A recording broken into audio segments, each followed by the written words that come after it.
Eu vou voltar a conversar um pouquinho sobre esse assunto, o uso de técnicas de rastreamento visual para pesquisas e estudos a respeito de várias condições médicas, porque tem surgido ah, na televisão e em vários outros meios de comunicação notícias chamando atenção para que essa metodologia do rastreamento visual seria algo, uma novidade, algo que está chegando agora, com perspectivas de vários diagnósticos, e se bem que exista algum grau de veracidade dessas informações, elas têm sido discutidas de uma forma um pouco superficial, levando as pessoas a crer que elas possam realizar muito mais do que aquilo que realmente elas podem.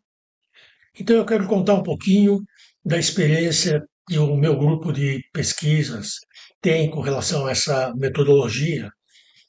E lembrando desde já que não se trata de uma tecnologia nova. O estudo do rastreamento visual começou na década de 1960. Então a gente está falando de décadas atrás. E a partir da década de 1990, ela se tornou comercialmente possível de ser encontrada. E que foi quando o grupo com o qual eu trabalhava começou a se interessar por essa tecnologia. E em que ela consiste? Basicamente, ela consiste num equipamento computadorizado que consegue, em tempo real, ah, medir para onde que o indivíduo que está sendo pesquisado, para onde ele olha, por quanto tempo ele olha e que percurso ele faz para observar vários estímulos que estão na tela. Então, consiste basicamente em que você colocar na tela, digamos, dois estímulos, com uma certa diferença, obviamente, e solicita para a pessoa olhar por poucos segundos para a tela, sem nenhuma outra instrução. E aí você consegue, em tempo real, como eu disse, e isso fica guardado no software, você consegue calcular para onde eu olhei, por quanto tempo, qual foi a minha preferência. Essa tecnologia tem, a partir da década de 1990, várias formas de ser utilizada. Ela é utilizada muito frequentemente em marketing, para você poder observar, por exemplo, frente a um determinado estímulo que eu estou produzindo, para onde que o espectador vai olhar preferentemente. Ela pode ser usada em pesquisa médica, a gente vai falar sobre isso daqui a pouco, e ela pode ser utilizada também como uma forma alternativa de comunicação para indivíduos que, por exemplo, têm uma impossibilidade de falar e mesmo de se movimentar, mas que têm ainda um controle voluntário sobre o olhar. Então, você coloca vários estímulos na tela, e aí você pergunta uma determinada coisa e a pessoa pode responder de forma bastante objetiva, olhando por um período muito mais longo do que para as demais áreas, aquela que corresponde à resposta que ela quer tirar. Esse é um dos equipamentos que são utilizados para essa técnica. Então, como vocês podem ver, na verdade, é um computador com software adequado e pode ler em tempo real, como eu já disse antes, o caminho que o indivíduo percorre quando ele olha para essa tela. E eu gravo, então, esses parâmetros de tal forma a poder mais tarde estudá-los de várias formas diferentes. O nosso interesse por esse tipo de paradigma surgiu porque nós, naquele momento, estávamos estudando muito vários aspectos envolvidos na compreensão dos prejuízos presentes na síndrome de Rett, que é uma condição que afeta predominantemente o sexo feminino e que se caracteriza, entre outras coisas, por uma dificuldade na comunicação. Com o passar do evoluir da doença, da condição, vão surgindo dificuldades motoras, a tal ponto que depois de alguns anos, a maioria dessas pessoas não consegue utilizar as mãos de uma forma proposital, não consegue, por exemplo, apontar, pegar objetos, etc. Mas os estudos mostravam que aparentemente elas tinham um controle adequado da movimentação ocular e tentavam se comunicar através do olhar. Isso era uma coisa reportada com muita insistência pelos familiares e pelos terapeutas que trabalhavam com essas pessoas.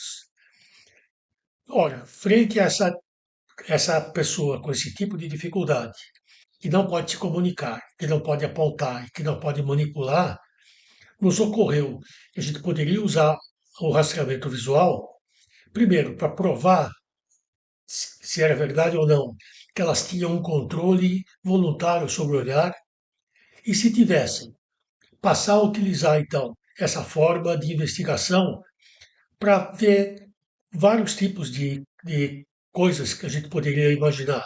O quão inteligentes elas eram, como elas podiam aprender determinados estímulos, e a partir daí a gente desenvolveu uma série de trabalhos que resultaram em artigos publicados, em teses e mestrados. Então, eu vou mostrar alguns desses trabalhos para vocês entenderem como essa tecnologia foi utilizada. Em 2006, a gente realizou a primeira pesquisa, a mais simples delas, que era, como eu disse antes, tentar demonstrar se essas meninas realmente tinham uma capacidade de controlar adequadamente os seus movimentos oculares. E a gente fez isso mostrando coisas muito simples na tela e pedindo a elas simplesmente que obedecessem a um determinado comando, alguma coisa muito simples. E ficou muito óbvio que a maioria delas realmente tinham essa capacidade. Logo em seguida, ainda no mesmo ano de 2006, uma nova pesquisa procurava verificar se essas meninas tinham a compreensão de determinadas palavras. E, novamente, a gente conseguiu demonstrar que algumas dessas meninas e moças tinham realmente essa condição. A pesquisa que se seguiu a essa em 2009 foi uma pesquisa em que a gente procurava saber se essas meninas conseguiam identificar cores, formas e tamanho e posição no espaço, depois de treinadas durante um bom tempo e colocadas à frente do computador com esse tipo de estímulo. Ficou muito claro para a gente que elas tinham muito pouca capacidade de identificação desses vários estímulos, mesmo após terem sido intensamente expostas a eles. Em seguida, eu vou mostrar para vocês as telas que a gente utilizou nessa última pesquisa, com estímulos coloridos, com formas geométricas, com tamanho e composição no espaço, que são as telas para as quais a gente pediu para essas pacientes olharem por um determinado tempo. Em 2020, nós fizemos uma nova pesquisa com relação ao estudo sobre o reconhecimento dessas meninas com relação ao vocabulário. O grupo de estudo ao qual eu me refiro desde o começo dessa gravação tinha um interesse muito específico com relação ao transtorno do espectro do autismo. E após essa nossa experiência com a utilização do rastreamento visual em meninas com síndrome de Rett, nos ocorreu começar a utilizar também no grupo de pessoas com TEA. Nos parecia uma coisa mais ou menos óbvia, que valeria a pena estudar, levando em conta que a gente já sabe clinicamente que pessoas com TEA habitualmente têm muito problema com relação ao olhar. Grande parte deles, a grande maioria, não consegue fazer o contato visual persistente. Vários deles evitam inteiramente esse tipo de contato. Então, nos pareceu interessante estudar também como que esses indivíduos se comportam frente a determinados estímulos. Por exemplo, como eles se comportariam frente a estímulos sociais versus não sociais, em que você colocaria na tela um estímulo com alto conteúdo social versus o outro sem nenhum conteúdo. e dando como única instrução: olhe para a tela. E fazendo um estudo posterior de para onde eles olhavam, com que intensidade e que percurso eles seguiam na visualização da tela que lhes era demonstrada. Eu passo a seguir a mostrar as telas que a gente utilizou nessas pesquisas com pessoas com TEA. Então, o que a gente chama de conteúdo social versus conteúdo não social? As telas a seguir são muito explícitas no sentido de demonstrar o que a gente está tentando falar. A primeira tela que eu lhes mostrei, esses são duas crianças. O que a gente tentava estudar é com qual o interesse que essas pessoas com TEA tinham em fixar a região dos olhos dessas crianças ou não. E na segunda tela, o bebê era, obviamente, o estímulo social versus o relógio, que era o estímulo não social. E a gente estudava a intensidade com que esses indivíduos estudados, grupos de pessoas típicas, comparado com grupos de pessoas com TEA, e em alguns estudos comparado com pessoas com síndrome de Rett, como que se comportavam frente a essas diversas telas oferecidas. Eu posso seguir a mostrar para vocês o comportamento de pessoas típicas, de grupos de pessoas com TEA e de um grupo de meninas com RET, frente a essa primeira tela social, que são aquelas duas crianças se abraçando e olhando para a tela. Apenas para lembrar, essa é a tela básica que foi mostrada por esses grupos. A seguir, a gente tem com, como que o grupo típico se comportou, comparando com o grupo TEA e comparando com o grupo RET. Eu só lembro que quanto mais vermelha é a região, é a região que foi mais olhada com mais, por mais tempo. Quanto menos vermelho ou mais azul e esverdeada, se refere a um tempo menor de observação.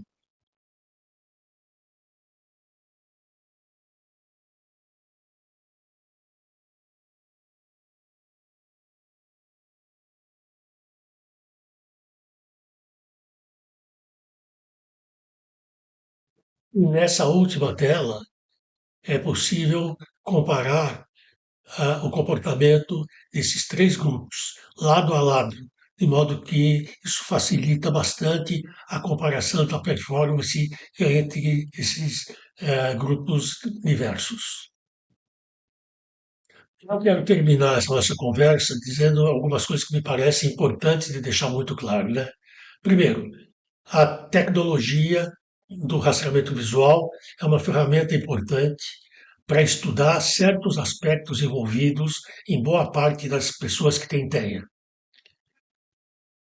Ela não faz diagnóstico de TEA e nem exclui. Então, essa é uma coisa que tem sido afirmada e que é absolutamente inadequada. Ela pode contribuir para você levantar um dos aspectos que frequentemente está envolvido no diagnóstico das pessoas com TEA, mas nem todos os indivíduos que têm TEA têm uma performance inadequada nessa máquina, e, ao contrário, nem todos que têm são TEA. Então, me parece que não é adequado apregoar que agora a gente tem uma máquina que faz diagnóstico de autismo em bebês. Não, não faz diagnóstico de autismo em bebês. Levanta um aspecto que pode estar presente em pessoas com TEA, mas não é diagnóstico absolutamente de nada. É uma ferramenta interessante, ela pode ser usada para pesquisa, ela pode ser usada, inclusive, na minha opinião, para tentar ajudar essas pessoas a vencer essa dificuldade do contato visual com o outro, mas eu insisto, ela não é um paradigma que possa fazer diagnóstico de TEA. nem em bebês, nem em pessoas mais velhas.